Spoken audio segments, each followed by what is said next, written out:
안녕하십니까. 죽기 전에 꼭 가봐야 할 사찰 스토리텔러 권중서입니다. 오늘은 밥이 보약이라고 말씀하신 장곡사 약사열의 부처님을 찾아뵙도록 하겠습니다. 자, 늘 희망과 아름다움을 지닌 곳은 숨어있기 마련인가요? 충청도 깊은 골짜기 20여리를 계곡을 끼고 들어가야 나오는 절 장곡사는 이름 그대로 긴 골짜기 속에 숨어있는 절입니다. 봄날엔 벚꽃의 화삼도 좋고 가을엔 구절초, 국화의 수수함도 좋습니다.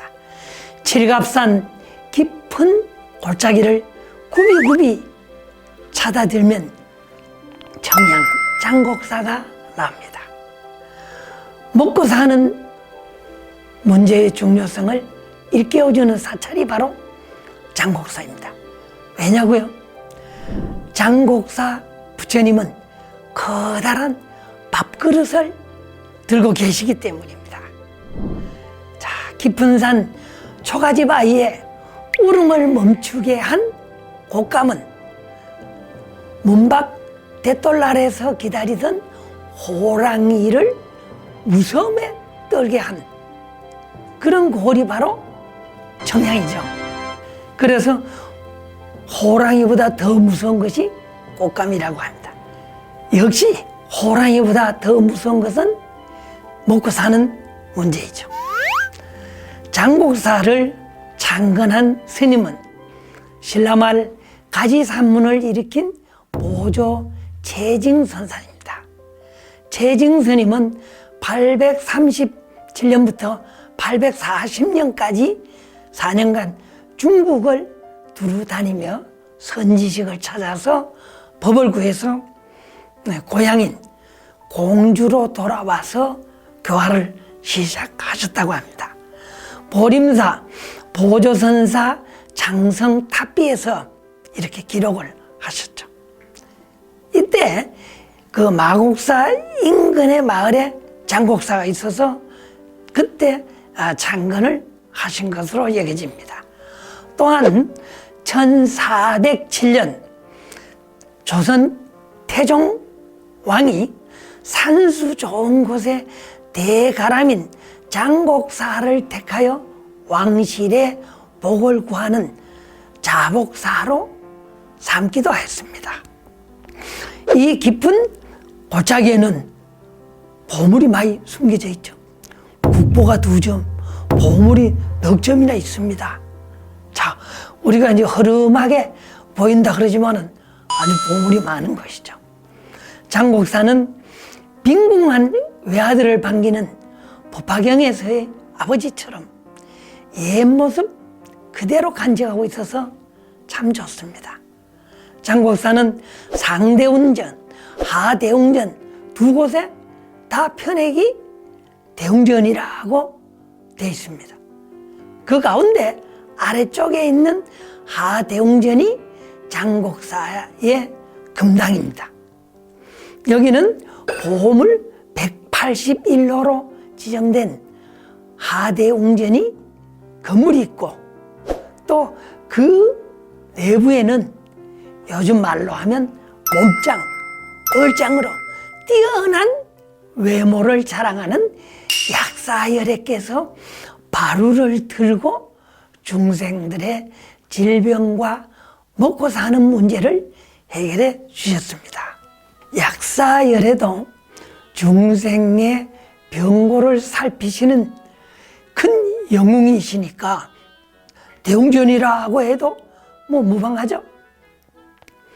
그 내부에는 보물 337호인 금동 약사열애께서는 정말 몸짱 얼짱처럼 뚜렷한 이목구비와 약간 통통한 볼, 넓은 가슴, 긴 귀, 적당히 솟아오른 육계, 또 옷을 이렇게 통견의 법이, 또 설법인의 한 아름다운 손가락, 또 중생 구제를 위해서 큼직하게 들고 계시는 바루. 자, 이런 모습의 약사열애를 뵈면 정말 누구라도 한번 반할 법하죠.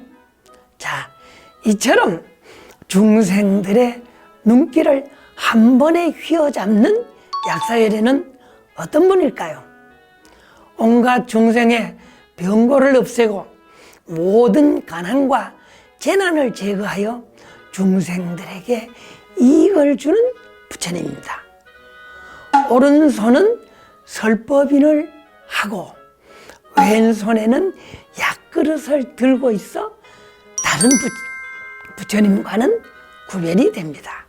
약사 유리광열에 보는 공덕경에 따르면 이곳 사바세계로부터 동쪽으로 10만억 국토를 지나면 정유리 세계에 약사 유리광열애가 계신다고 합니다.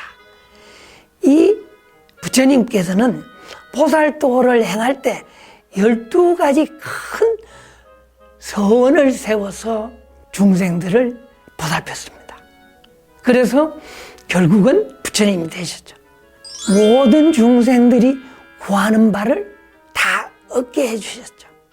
그래서 이 약사경의 일부를 살펴보면 일체 중생이 나와 다름이 없도록 할 것을 원하고 또한 온갖 병과 고통이 있더라도 나의 이름을 들으면 모든 질병과 고통이 없어질 것을 원하며 모든 중생들이 배고픔을 면하고 편안하게 되길 원합니다. 또한 음식으로 중생의 몸을 배부르게 하고 뒤에 법의 맛으로 안락을 얻어 모두 깨우칠 수 있도록 원합니다. 하고 12대원을 세우셨던 거죠. 이런 서원으로 인해서 약사열애는 커다란 약그릇을 들고 중생들의 욕망을 모두 만족시켜서 모자람이 없도록 해주시는 분입니다. 그런데 장곡사 약사열애께서는 한국 사람에게는 밥이 보약이라고 아예 이 약사발이 아니고 밥주발을 들고 계십니다. 생존을 위해 균형 있는 식사만 잘하면 따로 몸을 보호해주는 약이 필요 없다는 뜻입니다. 하대웅전에 모셔진 약사열애는 1346년에 금동으로 조성되었는데 세계에서 제일 오래된 금속 활자본인 직지심체요절을 저술한 고려말 백운 경안 스님이 주도로 해서 이 약사열애부를 조성을 해서 모셨습니다. 참 대단합니다. 그래서 이 약사열애 부처님의 목장에서 나온 발언문에 보면 그 중생들이 얼마나 바람이 간절했던가를 알 수가 있죠. 찰나의 연불로 복은 원하고 자비의 구름이 두루 덮어 희망에 미칠 것입니다. 우리 부처님께서는 그 자비가 끝이 없고 그 서원도 다함이 없어 12대원으로 중생을 널리 제도하셨습니다. 어두운 곳에서는 등불이 되고 질병과 고통이 있는 곳에서는 왕이 되시고 고통의 바다에서는 배가 되어 건너게 해주셨습니다. 추위와 굶주림에는 옷과 음식을 주셨으며 일체의 모든 곳에서 구해주지 않음이 없었습니다. 이렇게 발언을 했죠. 그리고 발언문 맨 끝 마무리에 보면 바람은 순조롭고 나라는 태평하고 백성은 편안하여 부처님의 태양은 크게 빛나고 법의 수레바퀴는 항상 굴러 주시기를 대증명법사는 시방의 모든 부처님과 성중들께 발언합니다 하고 진전사 백운이라고 이제 목으로 발언문을 적고 거기다가 서명까지 했죠. 야, 이따 발언문을 한번 보시면 너무 좋습니다. 장곡사 이 약사열의 조성에는 정말 많은 불자들이 참여했습니다.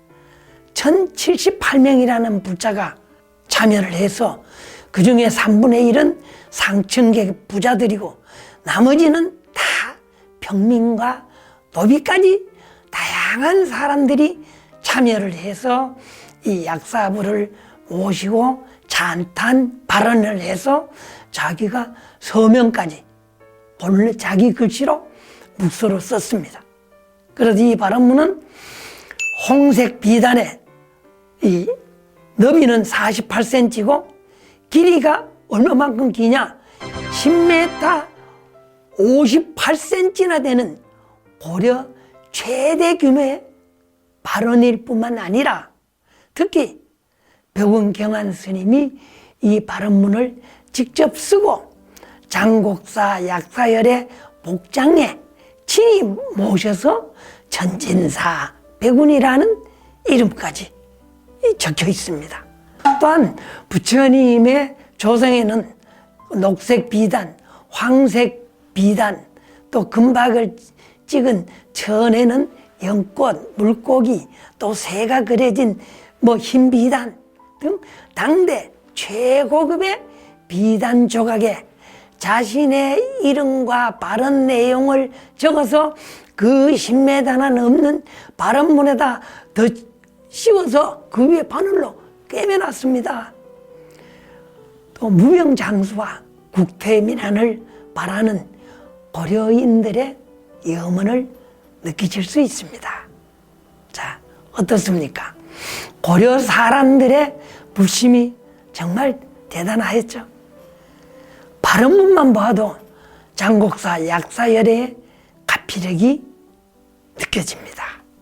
다음은 하대웅전 위로 올라서 보물 162호인 상대웅전으로 가보겠습니다.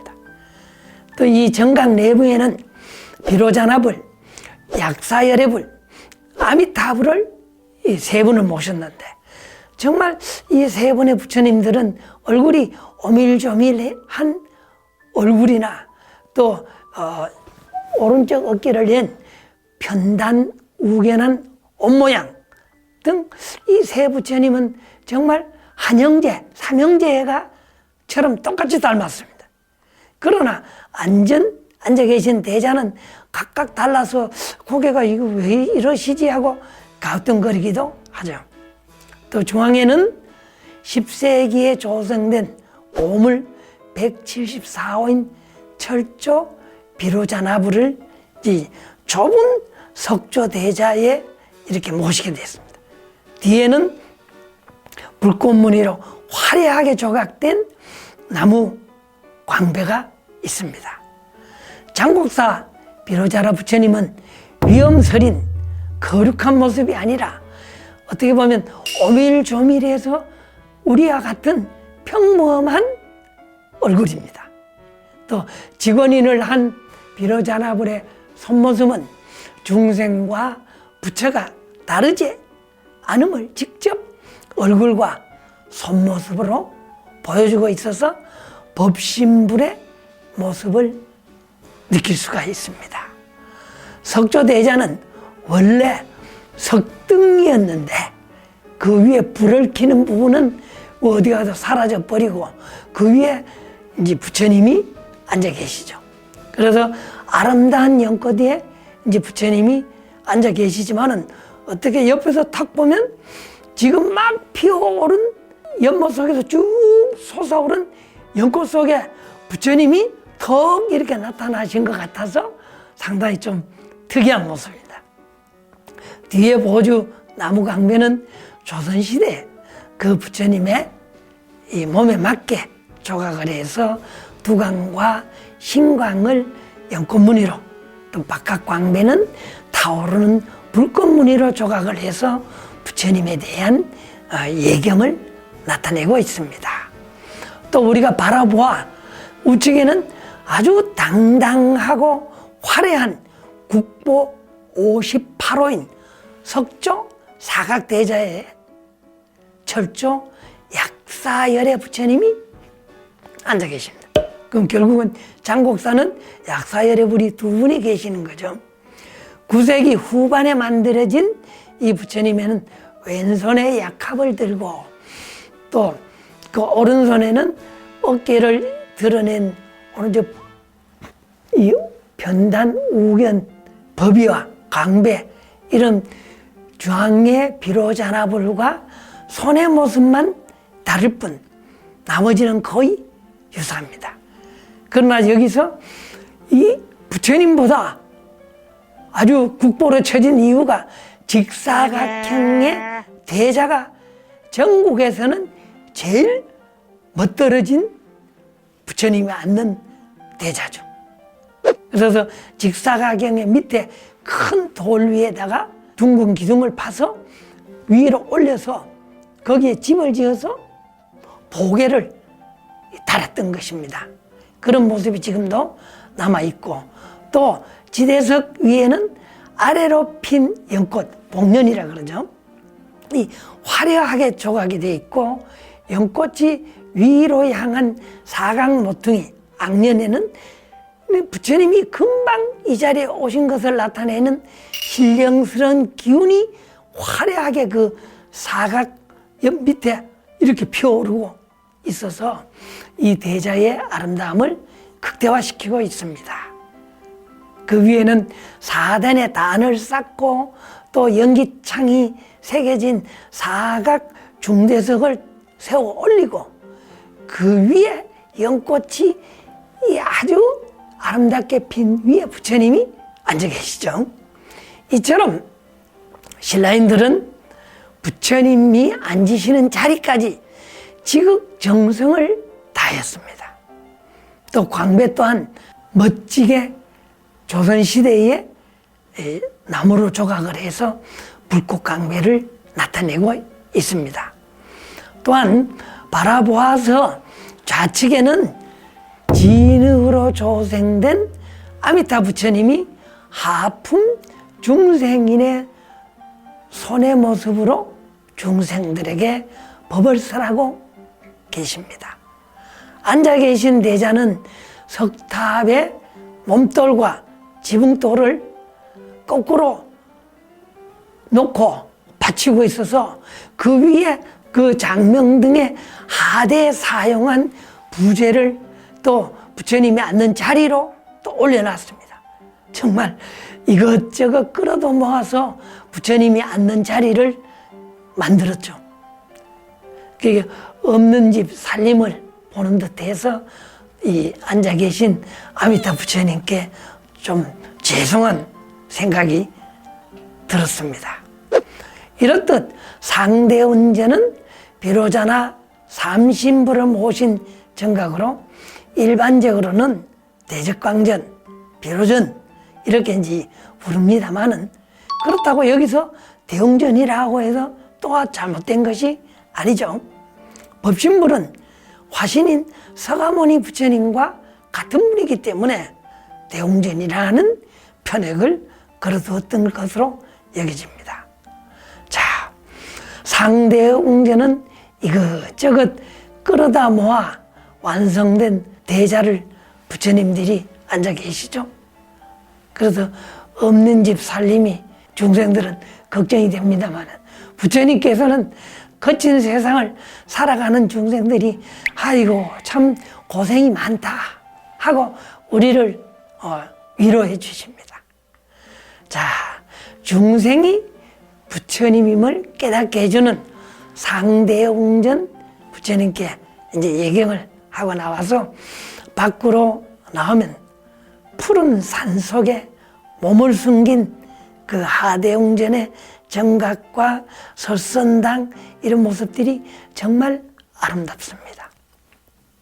간제 전우 선생은 산은 고요하고 새는 서로 지적이니 꽃은 물 따라 밝게 피어나네. 이제 와서 알았네. 이곳의 돌이 참으로 느끼는 것은 상쾌하고 그윽한 정취라고 시를 써서 장곡사의 아름다움을 노래했습니다. 가만히 내려다보면 나의 마음을 아시는지 응진전 나님들이 또 미소로 우리를 반겨주시죠. 선정에 드시거나 무심한 모습에서 세속을 떠난 초탈한 경지가 느껴지기도 합니다. 또 부처님은 제자들과 함께 또 참선 수행을 하시느라 바쁘신가 봅니다. 대웅전에서 나와서 여기 웅진전으로 가셔 계시니까요. 그런 것을 보면 무심한 이 나님들의 얼굴을 보면 항상 바쁘다고 내가 호들갑을 떨고 있지는 않았는가 해서 또 부끄러워지기도 합니다. 또 응진전을 참배하고 내려오면 오래된 스님들의 거처인 설선당이 나옵니다. 또 이 설선당은 부엌이 또 재미있습니다. 이 부엌에는 큰 가마솥 2개가 넉넉하게 걸려 있습니다. 또 그 부엌 앞에는 조왕신을 모셨는데 불화로 그려서 모셨습니다. 이 조왕신 불화를 보면 자식을 기르느라 애써지신 정말 우리 부모님들이 생각납니다.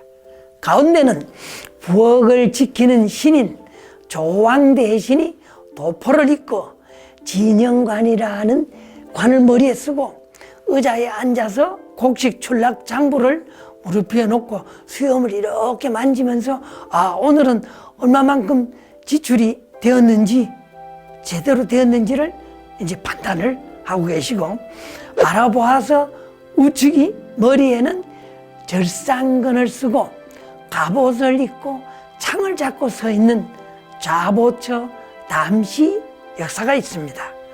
담시 역사라는 뜻은 항상 나무하고 힘을 써서 일하는 역사입니다.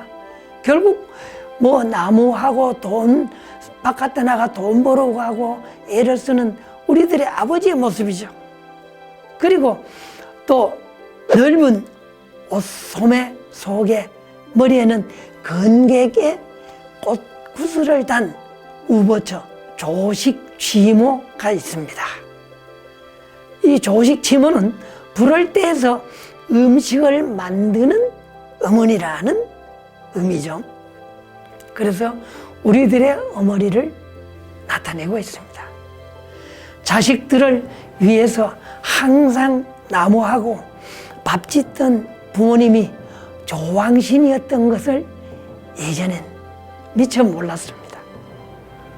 먹는 것의 소중함을 부모로부터 이제야 알 것 같습니다. 다산 정약용은 정량에 와서라는 시에 아내는 깨를 털고 난구는 벼 거두니 세상의 호걸이란 다름 아닌 농민일세 라고 하였습니다. 세상의 호걸은 농민으로 먹고 사는 일은 농사가 제일 중요하다는 것을 강조했죠. 또한 부처님께서는 온갖 보약으로 몸을 다스리는 일은 헛일, 다만 마음 하나 잡는 것이 제일 중요한 법이라고 말씀하셨습니다. 요즘 코로나로 많은 분들이 어려움을 겪고 있습니다. 약사여리께서는 전염병이 창궐을 하여 두려울수록 모양이 다하도록 다른 하늘을 섬기지 않고 오직 마땅히 한 마음으로 삼보에 귀하여 계율을 지켜야 한다고 말씀하셨습니다. 우리가 이 코로나 시대에 살면서 이 약사열의 부처님의 말씀에 귀를 기울여 볼 필요가 있습니다. 죽기 전에 꼭 가봐야 할 사찰 스토리텔러 권중서였습니다. 감사합니다.